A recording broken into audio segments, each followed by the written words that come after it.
सभी विद्यार्थियों को नमस्कार, स्वागत है आप सबका आपके अपने परिवार स्टूडियो विद्यार्थी में। आज की परिचर्चा हम जो करने चल रहे हैं वह उत्तर प्रदेश लोक सेवा आयोग द्वारा और अन्य प्रदेशों के लोक सेवा आयोग द्वारा जितने भी परीक्षा एग्रीकल्चर विभाग से संबंधित हुई हैं और एग्रीकल्चर के जो मुख्य विषय के सब्जेक्ट के जो है क्वेश्चन पूछे गए हैं।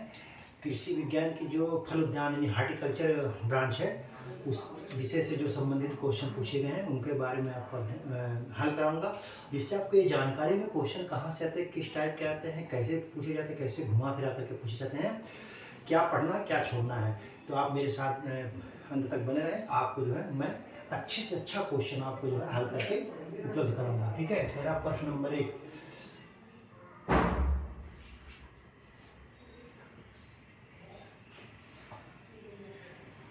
आंवले के पौधे में प्रवर्धन, आंवले के पौधे में प्रवर्धन किस विधि से किया जाता है। कह रहा आंवले के पौधे में प्रवर्धन प्रोपोगेशन किस विधि से किया जाता है। ठीक है, कह रहा है ऑप्शन ए बीज द्वारा, बी कह रहा है रिंग बडी, सी कह रहा है टी बडी और डी कह रहा है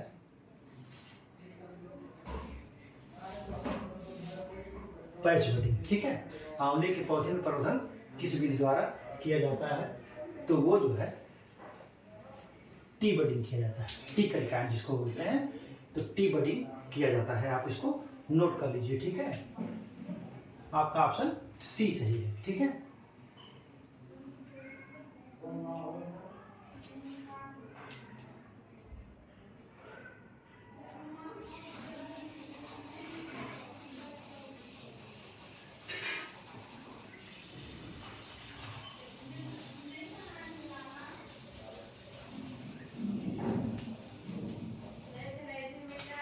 ऑप्शन कुछ पौधों में और फल के बारे में आपको बता दे रहा हूँ, इकट्ठे बता दे रहा हूँ इसमें क्या होता है।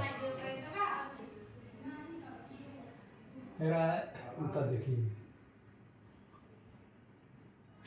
फलदार पौधा, क्या है फलदार पौधा, और प्रवर्धन पर, वर्धन यहाँ नहीं है, प्रवर्धन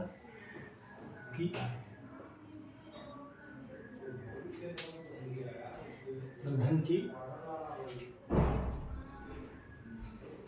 व्यापारिक विधि,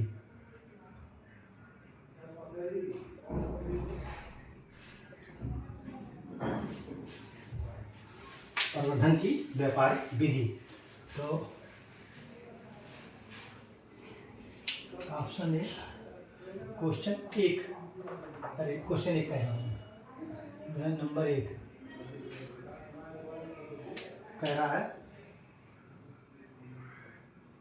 माल्टा आंवला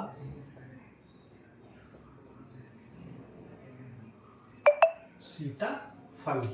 क्या कह रहा है, माल्टा आंवला सीताफल, ये होगा टी बडिंग द्वारा यानी कलिकाएं, टी बडिंग यानी टी कलिकाएं द्वारा, टी बडिंग को हिंदी में कलिकाएं कहते हैं। नंबर 2,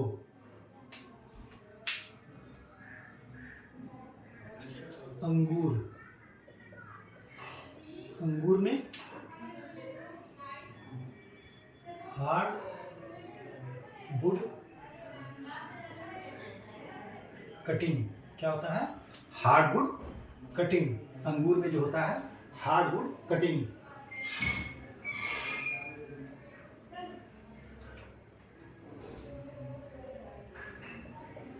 अनार, अनार में हो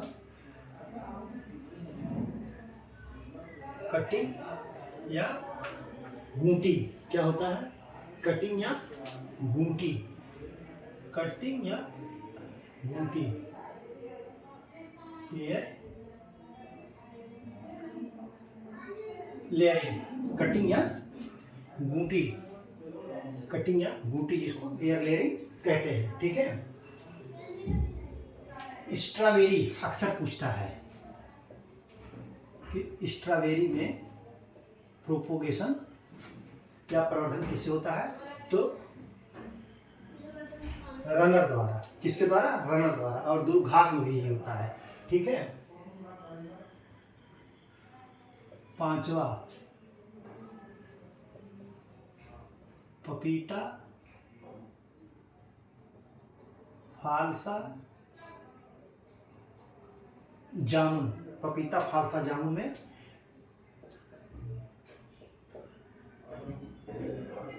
बीज द्वारा। अक्सर पूछा जाता है कि फालसा में जो प्रवर्धन या प्रोपोगेशन किसके द्वारा होता है? तो बीज द्वारा होता है। ठीक है। आम, आम में बीनियर ग्राफ्टिंग द्वारा। किसके द्वारा? बीनियर ग्राफ्टिंग। बीनियर ग्राफ्टिंग द्वारा। ठीक है। देखिए, माल्टा, आंवला, सीताफल में टी बडिंग द्वारा होता है। किससे? माल्टा, आंवला, सीताफल में टी बडिंग द्वारा। अंगूर में हार्डवुड कटिंग द्वारा। अनार में कटिंग गूंटी, कटिंग या गूंटी द्वारा। और स्ट्रॉबेरी में रनर द्वारा। और पपीता फालसा जामुन में बीज द्वारा। और आम में बीनियर ग्राफ्टिंग द्वारा। आप इसको नोट करिए, फिर मैं आगे आपको बताता हूँ। ठीक है।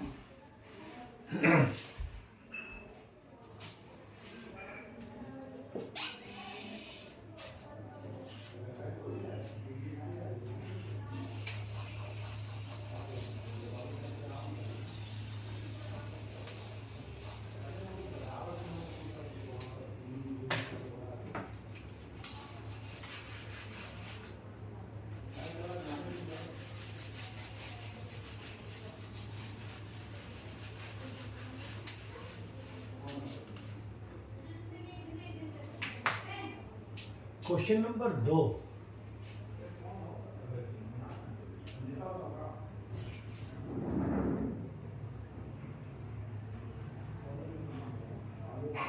काला टिप। काला टिप इसमें आम करते हैं। इससे नहीं तो कंफ्यूज हो जाएंगे आप लोग। आम, आम के फल, आम के फल में, आम के फल में काला टिप रोग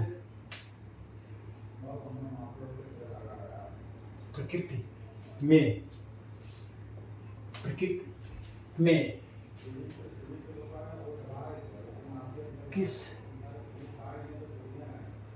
गैस की, या वायुमंडल कह लीजिए, या प्रकृति में किस गैस में की उपस्थिति के कारण लगता है। जिसको गांव में क्या कहते हैं? कोयली रोग कहते हैं। हाँ, कोयलिया गए कहते हैं ना, गांव में लोग कहते हैं कि हम वहाँ कोयलिया गए। ठीक है। तो आप जो है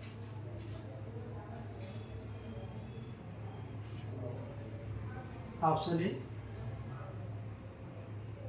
एसिटिलीन, बी कह रहा है कार्बन मोनो ऑक्साइड, सी कह रहा है सल्फर डाई ऑक्साइड, ठीक है। किस गैस की उपस्थिति के कारण? तो एस्टिलीन के कारण, कार्बन मोनोऑक्साइड के कारण और सल्फर डाई ऑक्साइड के कारण, ठीक है। कह रहा है डी सभी, ठीक है।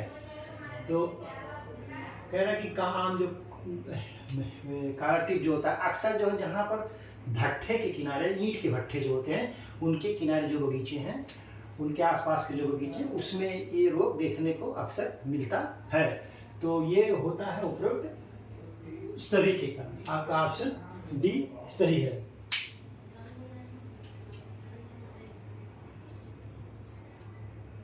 ठीक, अगर उपरोक्त सभी ने दिया रहेगा तो कार्बन मोनोऑक्साइड, अगर सब दिया हो, सभी ना दिया हो, ये भी दिया हो, सब कुछ दिया हो, उपरोक्त सभी ना दिया गया ऑप्शन में, तो कार्बन मोनोऑक्साइड आप इसको लगाएंगे। सबसे ज़्यादा प्रभाव जो है यही डालता है, ठीक है, कार्बन मोनोऑक्साइड। लिख लीजिए, आप इसको नोट्स बना लीजिए।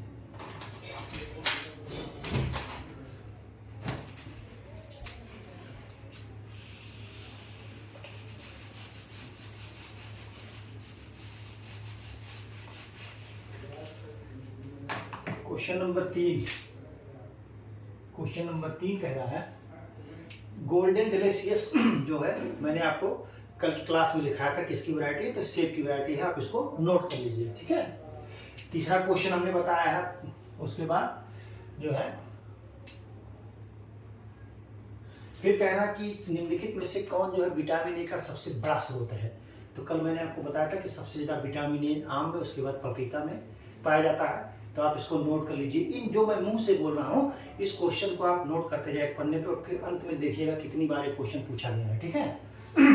क्वेश्चन नंबर 3 अभी देखिए। फिर कह रहा है मलिक्का। मलिक्का एक संकर प्रजाति है आम की। कल की क्लास में मैंने आपको बताया था कि मलिक्का जो है आम की संकर प्रजाति है, ठीक है। वो निकली किससे है?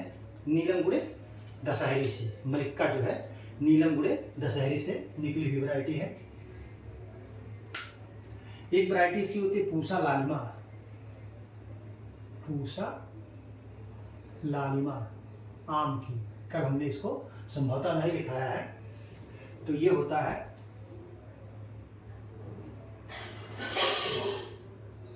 दशहरी गुड़े अल्फांसो, ठीक है। पूसा लालिमा जो है दशहरी गुड़े अल्फांसो, दशहरी और अल्फांसो का क्रॉस करने से पूसा लालिमा वैरायटी निकली है।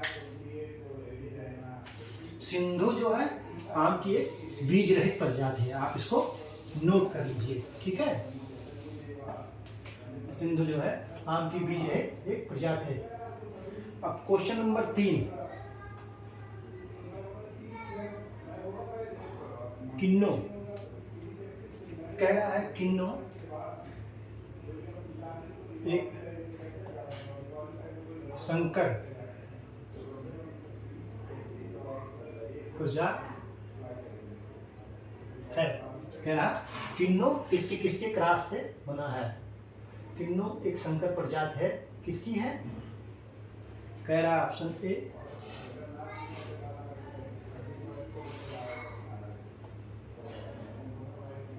स्वीट ऑरेंज, बी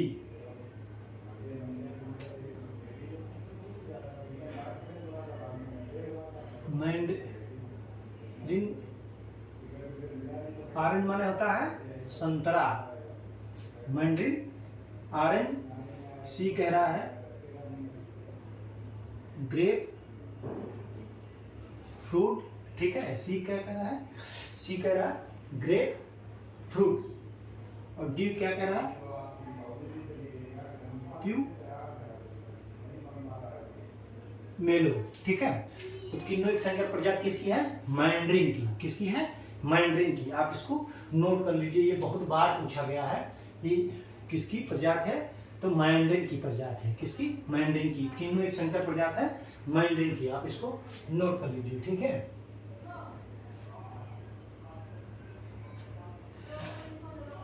अगला क्वेश्चन जो हम दिखाने चल रहे हैं वो मान के आप चलिए कि पूरी की पूरी संभावना की फंस जाएगा। आपके आने वाले पेपर में पूरी की पूरी संभावना है कि इसमें से क्वेश्चन पूछा जा सकता है। कह रहा क्वेश्चन नंबर 4,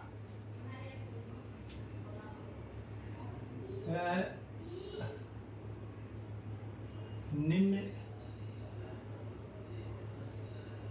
लिखित में से निम्नलिखित में से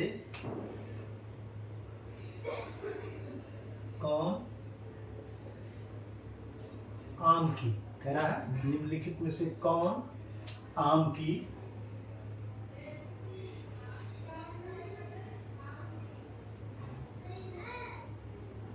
नहीं, आम ने पूछा, कह रहा निम्नलिखित में से कौन एक भूणीय फल है। क्या कह रहा है? बहुभूणीय।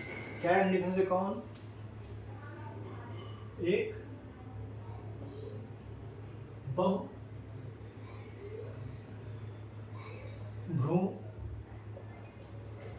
ये क्या कह रहा है? बहुभ्रूणीय फसल है।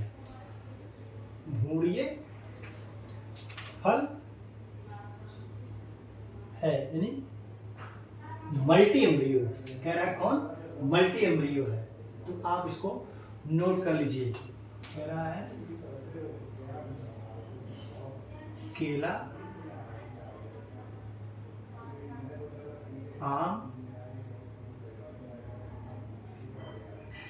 अंगूर,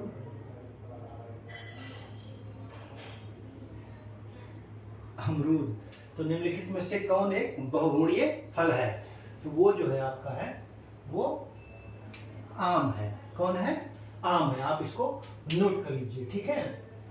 बाकी वे जो है इनमें भ्रूण नहीं पाया जाता। ये सब केला, अंगूर, अमरूद ये सब भ्रूणलेस हैं। और बहुभूणीय आम जो है फल जो है आम जो है बहुभूणीय फल है, ठीक है।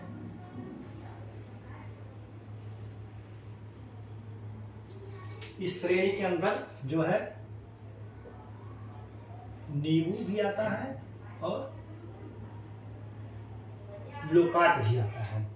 बहुगुणीय फल जो है आम, नींबू, लोकाट, आप इसको नोट कर लीजिए, ठीक है।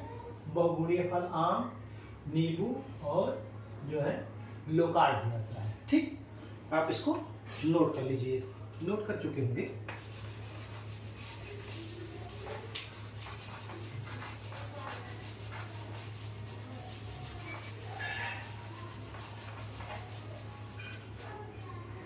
Question number 5।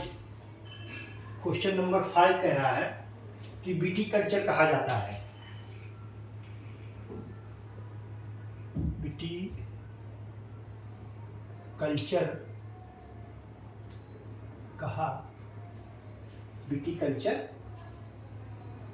कहा जाता है। किसको कहा जाता है?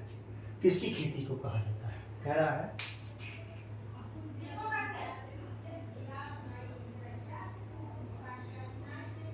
सेब उत्पादन,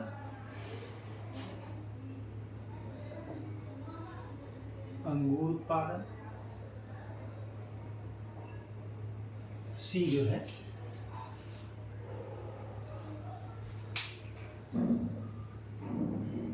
रेशम उत्पादन, और डी कह रहा है मछली उत्पादन, ठीक है। तो विटीकल्चर जो है अंगूर की खेती को क्या कहते हैं? विटीकल्चर कहते हैं। आप इसको नोट कर लीजिए, ठीक है। देखिए इसको जो है मैं दिखा दे रहा हूं, आप इसको नोट कर लीजिए। सेरीकल्चर क्या कहते हैं? सेरीकल्चर। इसको क्या कहते हैं? PC culture. मछली उत्पादन क्या कहते हैं? PC culture. विटीकल्चर उत्पादन अंगूर तो है ही, आप इसको नोट कर लीजिए, ठीक है। और मधुमक्खी पालन,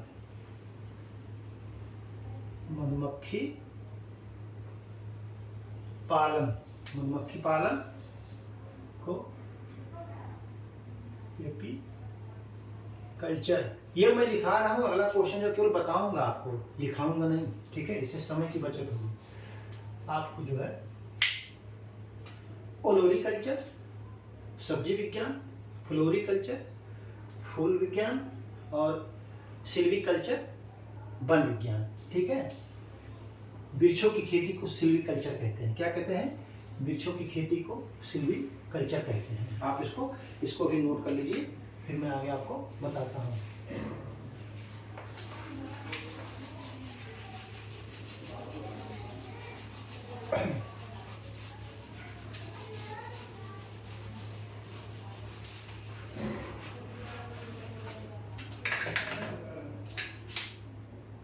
क्वेश्चन नंबर 6, लेकिन लिखाऊंगा नहीं, इसको बोलूंगा। पूसा नन्हा किसकी प्रजाति है? आप अलग से पन्ने लिख लीजिए। पपीता की। पूसा नन्हा किसकी प्रजाति है? पपीता की है, ठीक है। आप इसको नोट कर लीजिए अच्छी तरीके से, ठीक है। पूसा नन्हा जो है पपीता की प्रजाति है, आप इसको नोट कर लीजिए। कह रहा है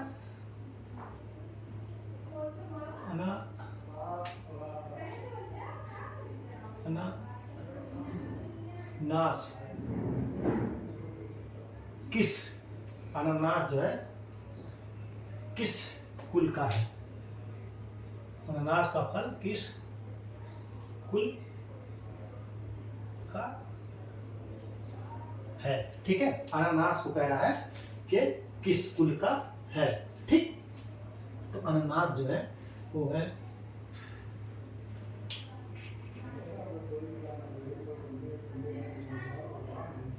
पाइनेसी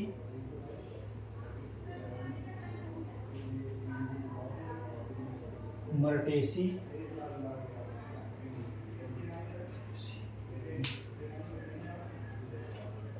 ब्रोमोलिएसी।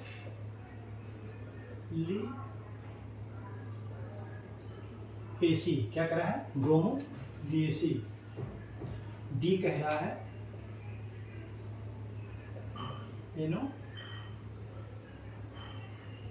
नेसी। तो अनानास किस कुल का है? ये जो है ब्रोमोलिएसी कुल का फल है। किसके? ब्रोमोलिएसी का। इसके फल को सोरोसिस कहते हैं, ठीक है। आप इसको नोट कर लीजिए, ठीक है।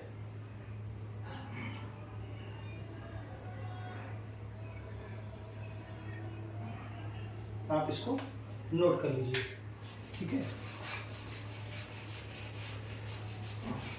ये पपीते का उत्पादन पूछा है, लेकिन जिस समय क्वेश्चन आया था 2013 में, तो 2013 में क्वेश्चन आया तब पपीते का उत्पादन प्रथम स्थान भारत था और क्षेत्रफल में दूसरा था।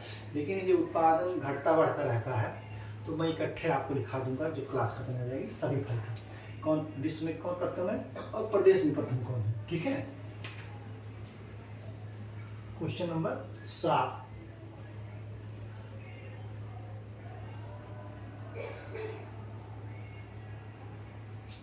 फिर देखिए कल की क्लास में लिखा है, आप इसको अलग से नोट कर लीजिएगा।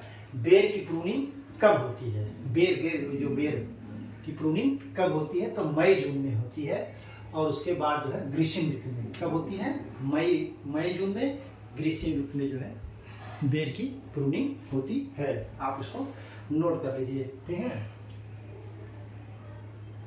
सेब का अगला क्वेश्चन पूछ रहा है, सेब का पौधा कितनी दूरी पर इसका रोपण किया जाता है?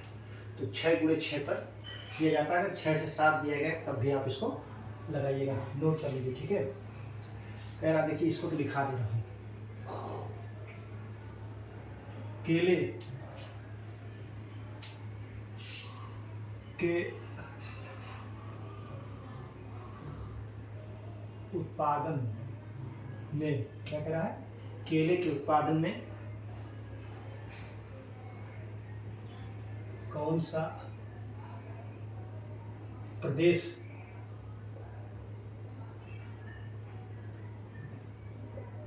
प्रथम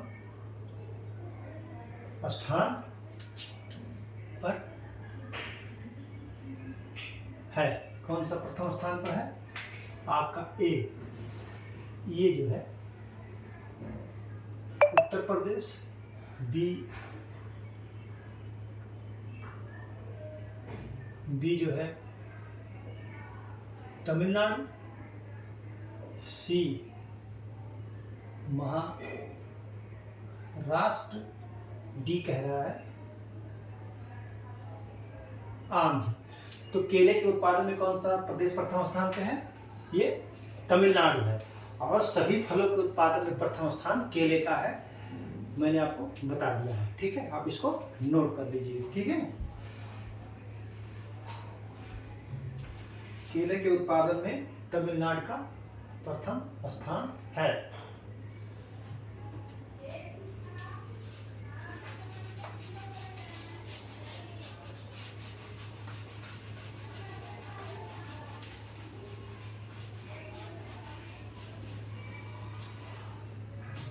क्वेश्चन नंबर 8 देखिए, कह रहा है कौन सा फल उष्णकटिबंधीय है। तो मैंने पीछे आपको लिखा दिया, लेकिन आपको बता दे रहा हूं। आम अगर ऑप्शन में है तो बिना सोचे विचारे आप आम को लगाइएगा। ठीक है, उष्णकटिबंधीय फल जो है आम है। अक्सर देखे होंगे उत्तर प्रदेश, मध्य प्रदेश, महाराष्ट्र और जो है कर्नाटका, आंध्रा, यहाँ सब पर जो आम का बहुत ज़्यादा उत्पादन होता है। तो उष्णकटिबंधीय फल जो है आम है। ठीक है,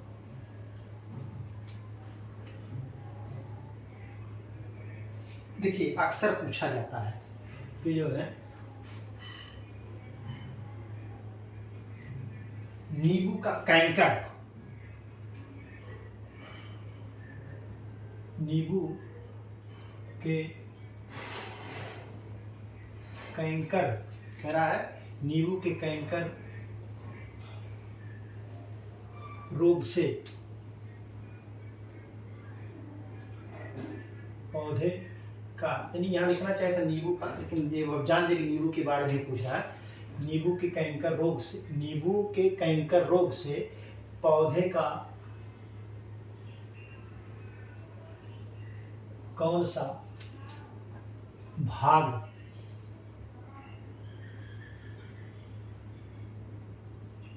प्रभावित होता है। कह रहा कि नींबू के कैंकर से, कैंकर रोग से पौधे का कौन सा भाग प्रभावित होता है। देखिए ऑप्शन ए पत्ती, बी शाखा, सी फल और डी सभी।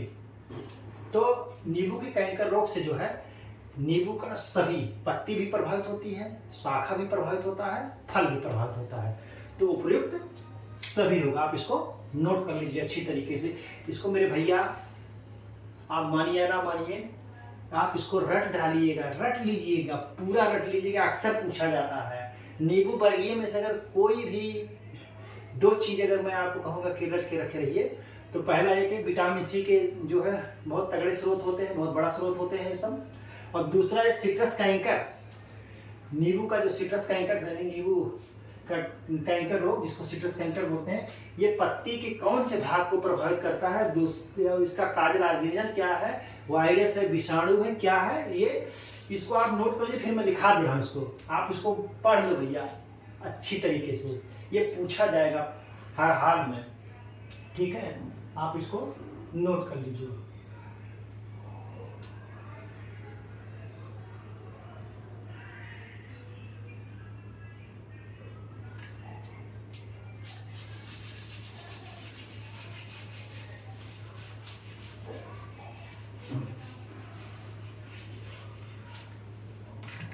सिट्रस कैंकर जो है ये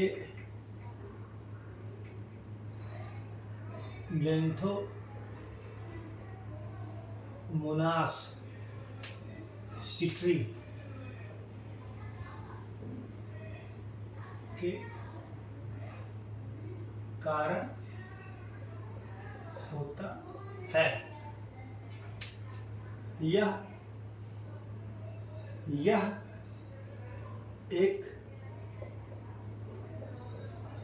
जीवाणु रोग क्या है, ज़ैंथोमोनास सिट्री के कारण होता है और यह एक जीवाणु रोग है। ठीक है, आप इसको नोट कर लो, दोनों सब मिला करके कोई ना कोई क्वेश्चन आएगा, आप नोट कर लीजिए। ठीक है,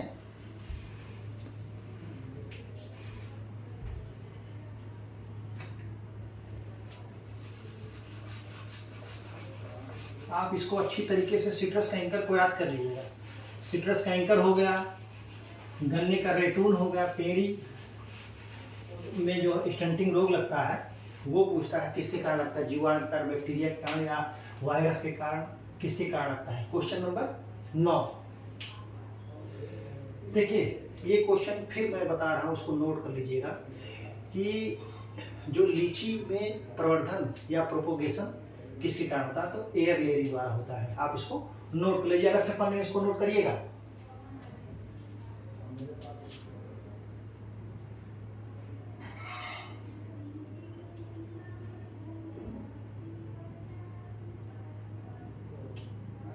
देखिए, उधर मैं बता दिया हूँ, आम अनार ये सब मैं बताया हूँ, तो अमरूद में कैसे होता है। अमरूद में जो प्रोपोगेशन या प्रवर्धन होता है वो होता है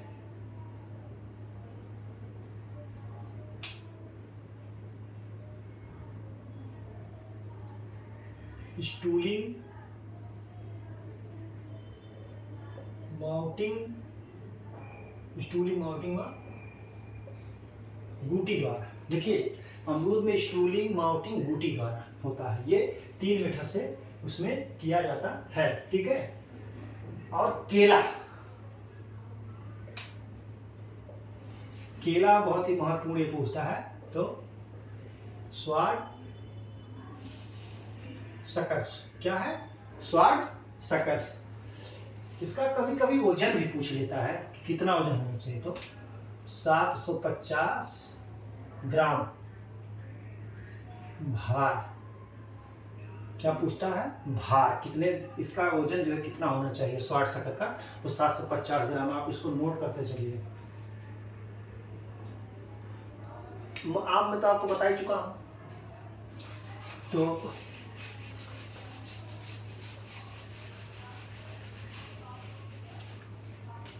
क्वेश्चन नंबर 10,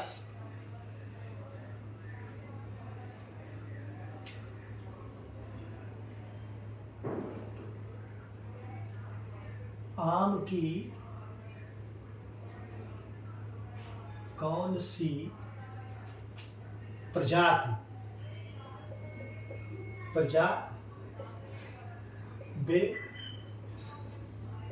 बेमौसमी है, यानी बिना मौसम के फल देती है। ठीक है, आप इसको नोट कर लीजिए, बहुत पूछेगा। कह रहा है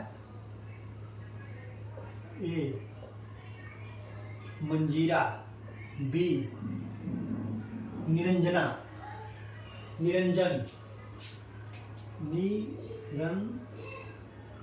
या निरंजना जो भी रहेगा आप लिख लीजिएगा, वही होगा।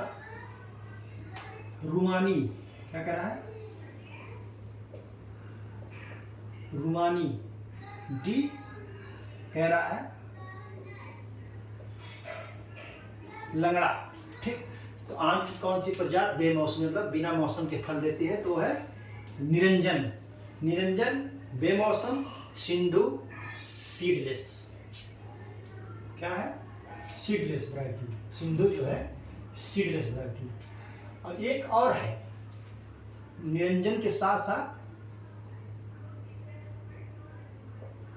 मधुलिका। ये 2 वैरायटी ऐसी हैं जो बेमौसम फल देती है। ठीक है, बेमौसमी है। ठीक है,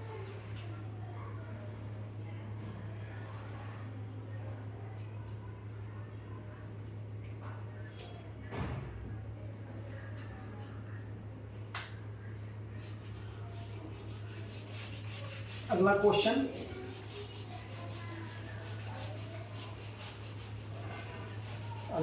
कह रहा है, क्वेश्चन नंबर 11, आम की कौन सी प्रजाति बहुभ्रूणी है। क्या है, बहुभ्रूणी है।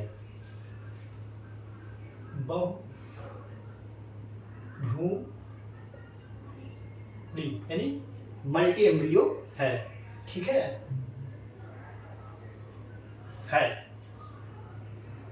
आम की कौन सी प्रजाति बहुभुंडी है? ठीक है, आप इसको नोट करिए। कह रहा ऑप्शन ए जो है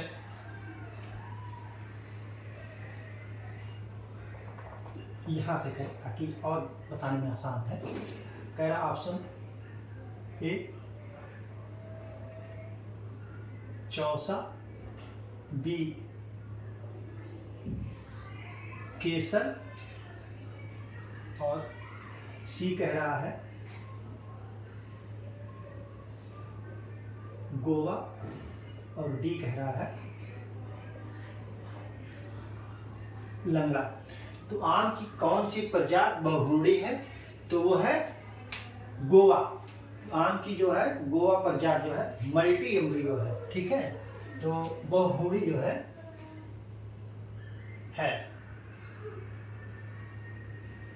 दूसरी फिर और प्रजाति है ओलर,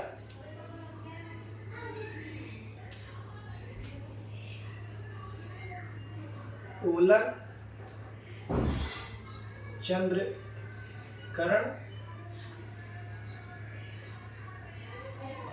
बैलारी, मलबा। कौन सी है अगली? कौन सी है? वो है मलबा। आम की कौन सी प्रजाति है? तो ऑप्शन सी गोवा है, ओलर, चंद्रकरण, कर नहीं होगा, चंद्रकरण हो गया, बैलारी हो गया और मलगांव हो गया। ये जो है कॉमा है मलगांव। इतनी जो है ये ओलर अक्सर पूछा जाता है, आप इसको नोट कर लीजिएगा। ठीक है,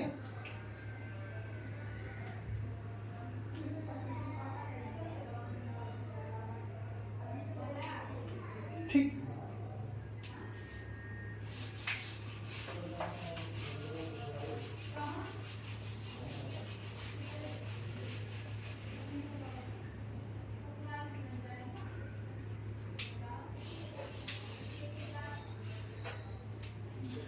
आम की निरंतर फलन वाली, देखिए हम आपको लिखा दे रहे हैं इसी में निरंतर फलन वाली प्रजाति, निरंतर फलन वाली प्रजाति किसकी?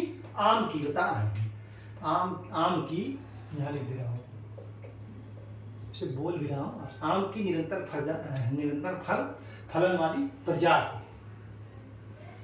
है। इसको लिख लीजिए, अक्सर जिसको पूछता उसी में लिखा रहा हूँ। बैगन, पल्ली, नीलम और तोता परी। ठीक है, ये आम की जो है निरंतर फलन वाली प्रजातियां हैं। बैगन, पल्ली, नीलम, तोता, परी। आप इसको नोट कर लीजिए बढ़िया से। ठीक है,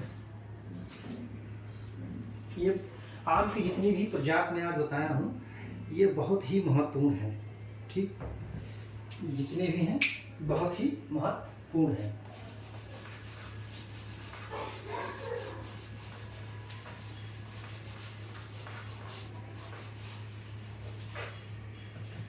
क्वेश्चन नंबर 12,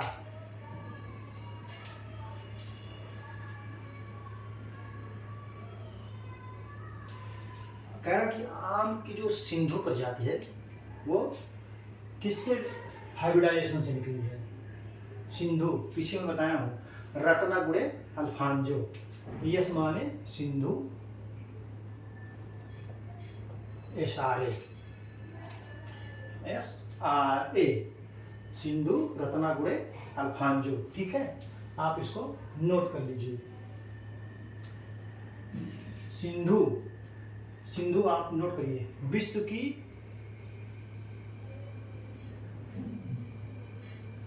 पहली बीज रहित, क्या है? विश्व की पहली बीज रहित प्रजाति है। विश्व की पहली बीज रहित प्रजाति। कौन? सिंधु। ठीक है, सिंधु है जो है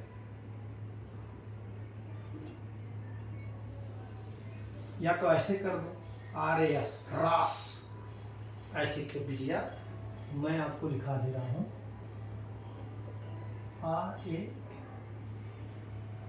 RAS, रास, रत्नागुड़े अल्फांजो सिंधु। ठीक, अगला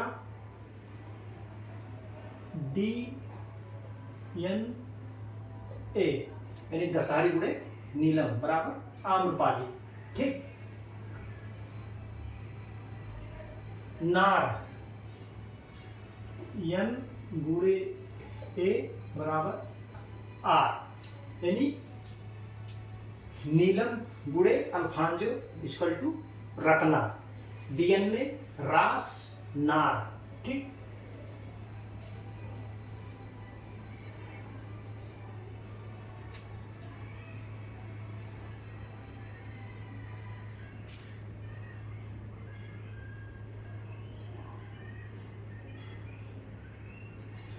N गुड़े D यानी नीलम गुड़े दशहरी बराबर M इक्वल टू मलिक्का। ठीक है, आप इसको नोट कर लीजिए। कह रहा है रत्ना गुड़े अल्फांजी सिंधु दशहरी गुड़े नीलम इक्वल टू आम्रपाली, नीलम गुड़े अल्फांजो रत्ना, जिसको कहते हैं RNA।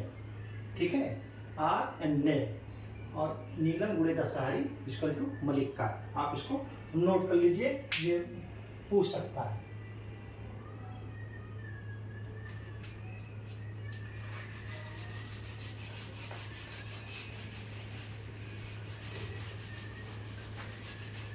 ठीक है, क्वेश्चन नंबर 13।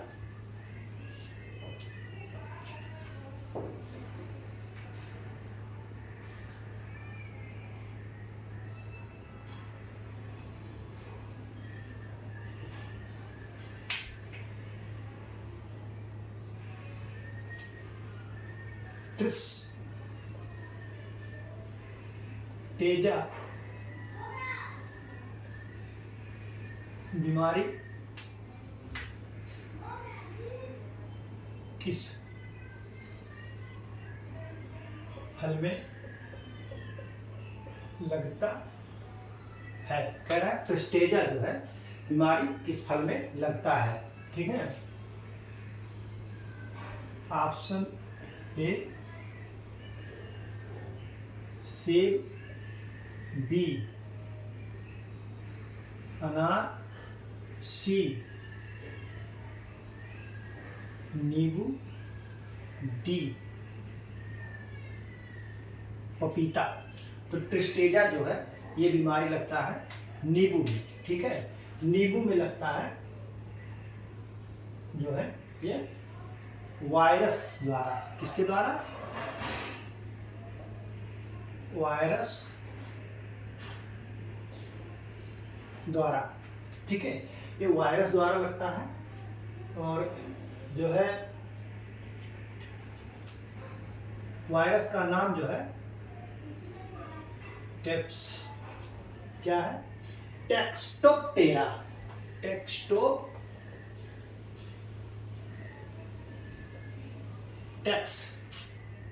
टेक्सोप्टेरा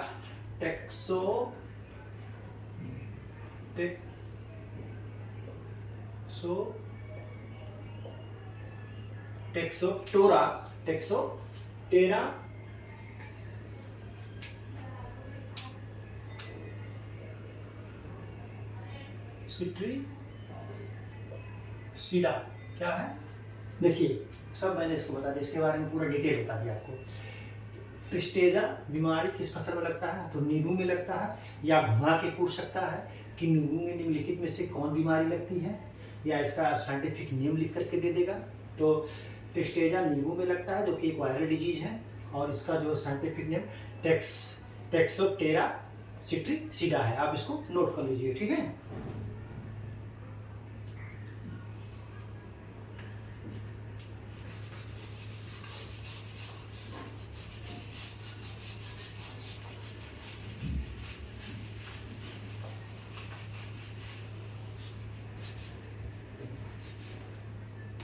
अगला क्वेश्चन 14,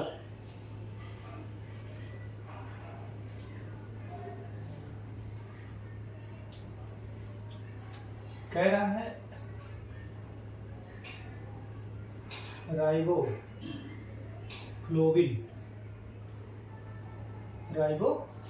जिसको विटामिन B12 क्या कहते हैं, विटामिन B12 का सबसे अच्छा स्रोत है। राइबोफ्लोविन या विटामिन B12 का सबसे अच्छा स्रोत है, क्या है? ऑप्शन ए आम, बी अमरूद, सी बेल, डी बेर। तो राइबोफ्लोविन या विटामिन B12 का सबसे अच्छा स्रोत क्या है? वो है बेर है। आप इसको नोट कर लीजिए, बहुत बार पूछा गया है। ठीक है,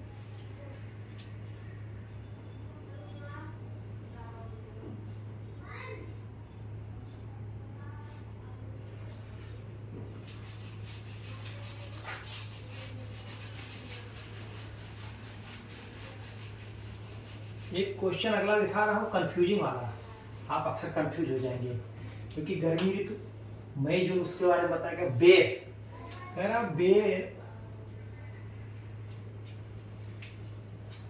बेर में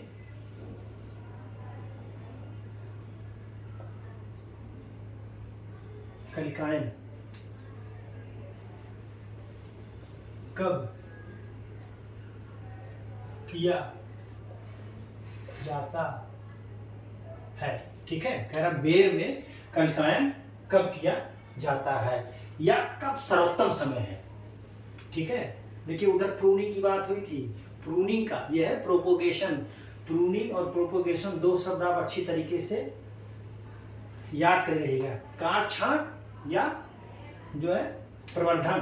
प्रूनिंग, प्रोपोगेशन, काट छांट या प्रवर्धन, दो ये सब अलग चीज हैं। तो प्रूनिंग तो मई जून, अप्रैल मई जून, और जो है ये जो है प्रोपोगेशन के बारे में पूछ रहा है। कह रहा है option A February, March, B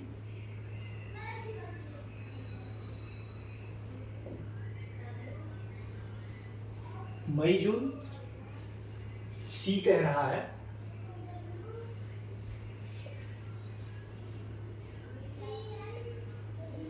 जुलाई अगस्त, और डी कह रहा है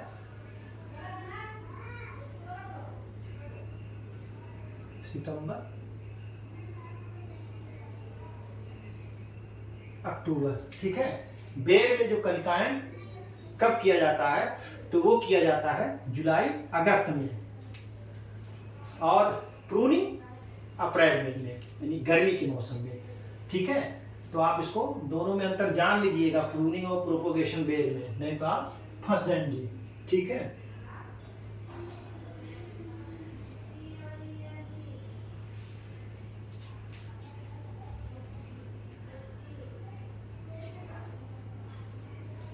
अगला क्वेश्चन जो है हम आपको दिखा दें, जितना हम टारगेट किए उतना पूरा हो जाए तो ठीक है, क्योंकि क्वेश्चन ज़्यादा होना चाहिए।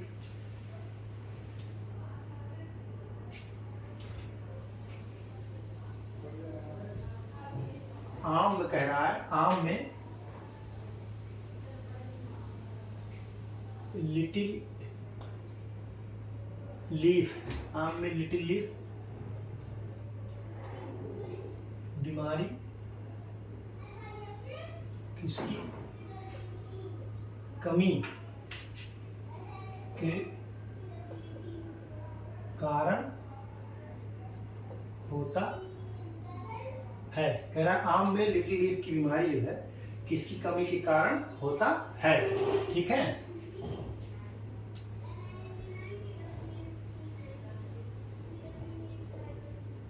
जिंक, बोरान, तांबा, लोहा। आम में लिटिल लीफ बीमारी जो है किसकी कमी के कारण होता है, तो वो होता है बोरान की कमी के कारण होता है। ठीक है, आप इसको नोट कर लीजिए। ठीक है, आप इसको नोट कर लीजिए, किसकी कमी के कारण होता है। ठीक है, तो ये बोरान की कमी के कारण होता है। ठीक है,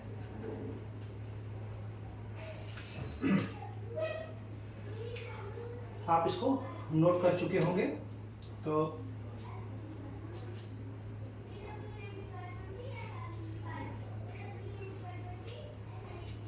ठीक, और मैं कुछ लिखा दे रहा हूं। अरे सॉरी, बोरान नहीं, जिंक की कमी के कारण होता है।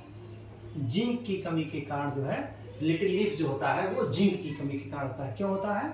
जिंक की कमी के कारण जो है आम का लिटिल लीफ रोग होता है। और ये होता है, इसके कारण जो है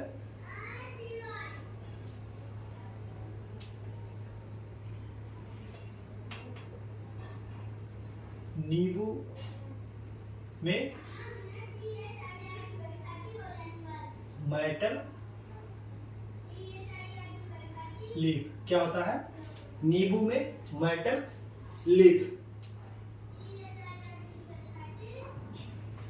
और अमरूद में ब्रोंजिंग। क्या होता है?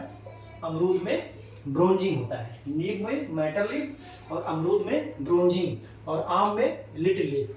ठीक है, आप इसको नोट कर लीजिए। ठीक है,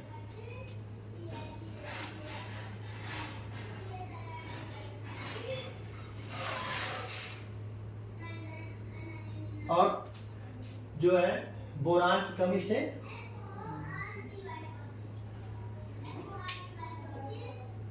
आम में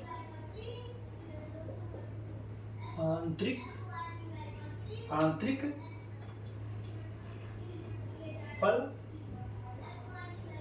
गलन। आम में जो है आंतरिक फल गलन जो है बोरान की कमी से होता है। ठीक है,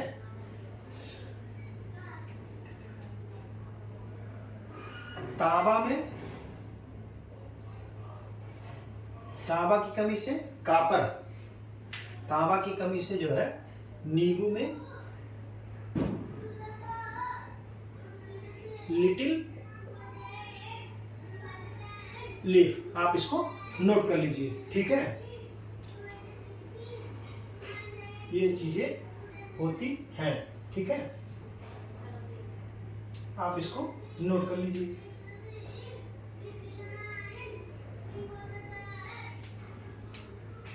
इसको आप नोट कर लीजिए। फिर एक दो क्वेश्चन और बचा है, मैं आपको इसको लिखा दूं आज का।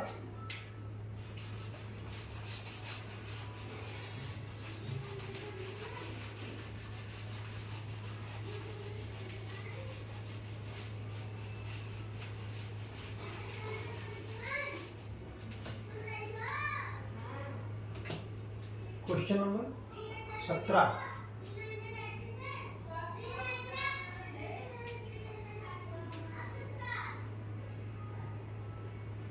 अंगूर में hen and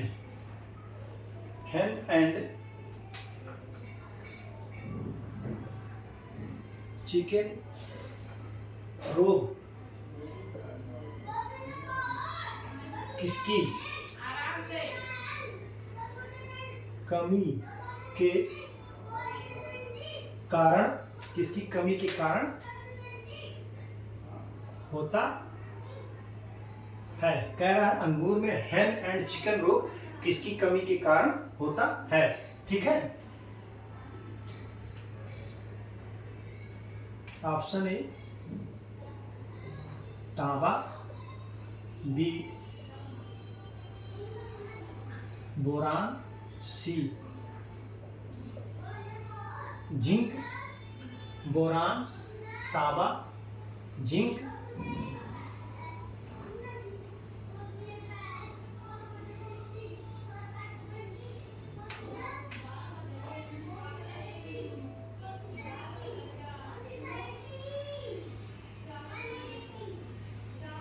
कैल्शियम, बोरान जो है, कैल्शियम, बोरान, मॉलिब्डेनम, डी कह रहा है मॉलिब्डेनम। थोड़ा समय इसलिए लग रहा है कि मैं सोच रहा हूँ कि कुछ ऐसे पोषक तत्व लिखाऊं जिसमें और भी रोगों को बता दूं ताकि आपको आसान हो जाए। ठीक है, तो अंगूर में हेन एंड चिकन रोग किसकी कमी के कारण लगता है? तो वो लगता है बोरान की कमी के कारण। किसके कारण? बोरान की कमी के कारण लगता है हैंड एंड चिकन रोग। याद कर लीजिए अच्छी तरीके से। कह रहा किसकी कमी के कारण लगता है? तो वो जो है बोरान तत्व की कमी के कारण लगता है। बोरेक्स का इसका छिड़काव कर दीजिए तो हो जाएगा इसमें। ठीक है,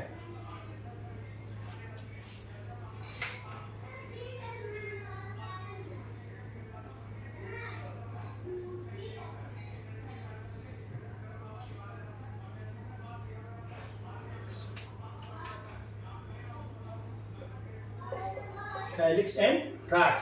कैल्शियम की कमी से अंगूर में कैलिक्स एंड राट रोग लगता है।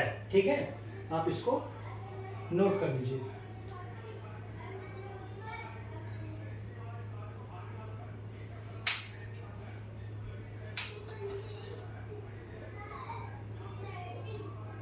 आंवले में आंतरिक फल गलन। क्या कह रहा है? बोरान से तो हैंड एंड चिकन लगता है और आंवले में जो है आंतरिक फल गलन भी होता है। ठीक है,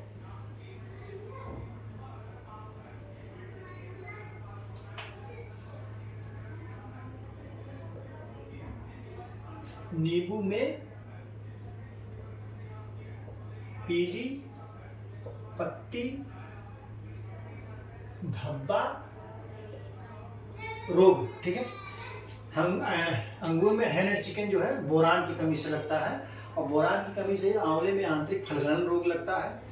कैल्शियम की कमी से अंगूर में जो है कैल्शियम एंड राट रोग लगता है और मॉलिब्डेनम की कमी से नींबू में पीली पत्ती धब्बा रोग लगता है और जिंक की कमी से धान में खैरा रोग लगता है। बहुत पूछा जाता है। ठीक है, आप इसको नोट कर लीजिए। ठीक है,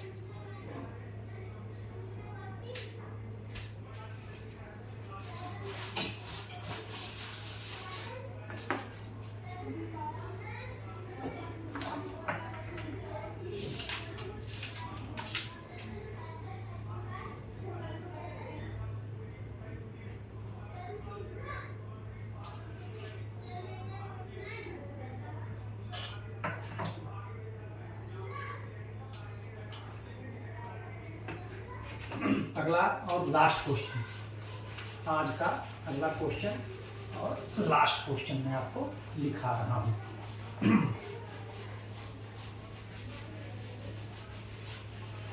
क्वेश्चन नंबर 18।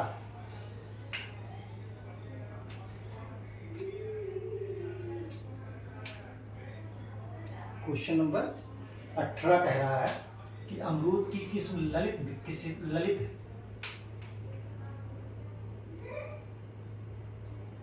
अमरूद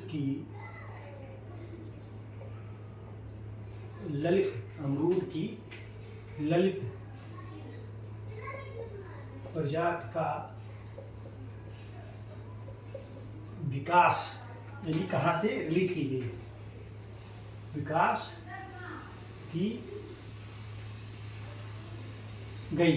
ठीक है, कह रहा है कि कहाँ से विकास की गई। ऑप्शन ए IAR,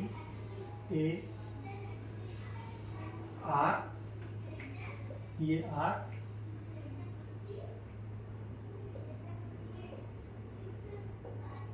आई नई दिल्ली यानी इंडियन एग्रीकल्चर रिसर्च इंस्टीट्यूट नई दिल्ली। दूसरा कह रहा है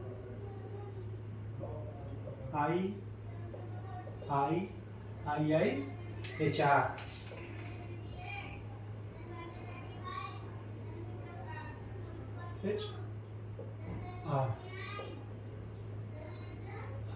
Bengaluru Indian institute of horticulture research Bengaluru.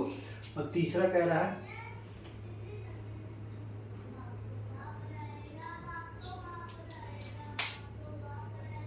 CISH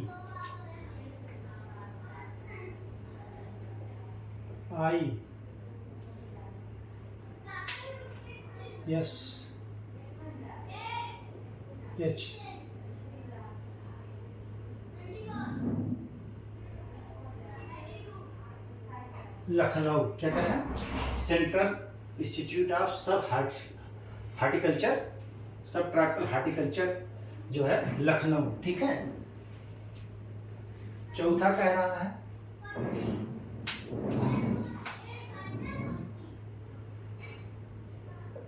CSA Kanpur.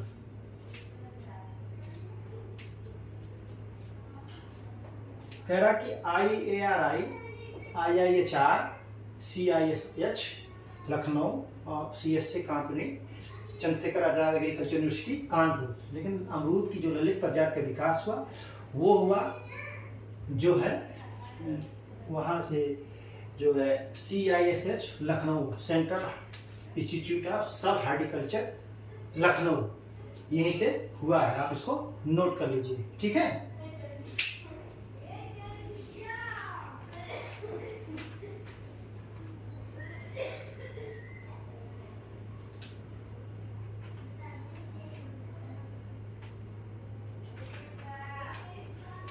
तो इस तरीके से आज मैंने लगभग आपको जो है 45-39 क्वेश्चन तैयार करा दिया है। आप इसको अच्छी तरीके से याद कर लीजिएगा, रख लीजिए, लिख लीजिएगा, चाहे जैसे कर लीजिएगा। आपको कंठस्थ होना चाहिए। तो आज की परिचर्चा यहीं पर समाप्त की जाती है। परिचर्चा बने रहने के लिए बहुत बहुत धन्यवाद। Thank you so much.